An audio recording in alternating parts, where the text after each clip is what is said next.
Come, take a ride with me down memory lane. Nan and Bampon welcome us all to hear their stories.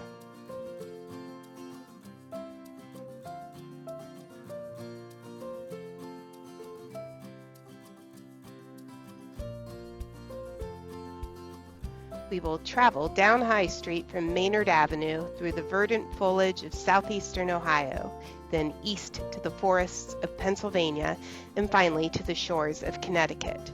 This is the story of the Morris family. I am proud of the family we come from, who fought for freedom through the American Revolution and the Civil War.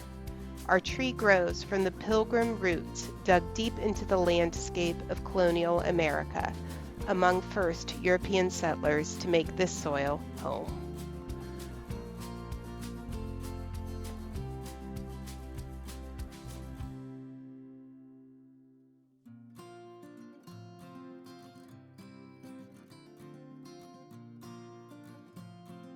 The Morris family is fascinating and complicated. This is just an itty-bitty snip of the family history. So here is how we are related to President Abraham Lincoln, not only once, but twice. President Abraham Lincoln was the son of Thomas Lincoln.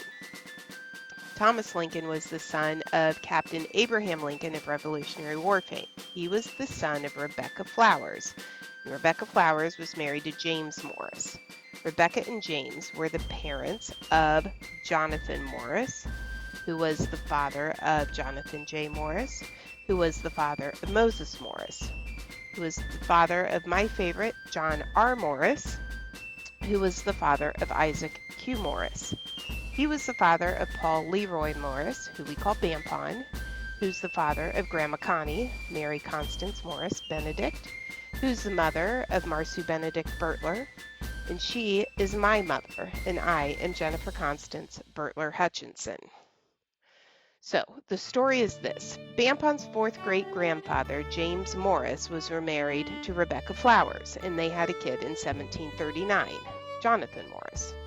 James died when Jonathan was 3 or 4 years old, leaving his young bride a widow. She didn't waste any time. In the same year that he died, Rebecca married John Lincoln. Apparently, they got along really well and had 14 children, starting with Captain Abraham Lincoln, of Revolutionary War fame, who arrived the year that they tied the knot. Captain Abraham Lincoln was President Abraham Lincoln's grandfather. This makes Honest Abe my half-second cousin 6 times removed. The 6 times removed refers to the number of generations that separates us.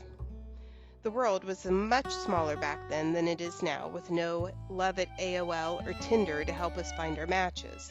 It was common for families to intermarry for several generations, which is how we are related to Abe a second way.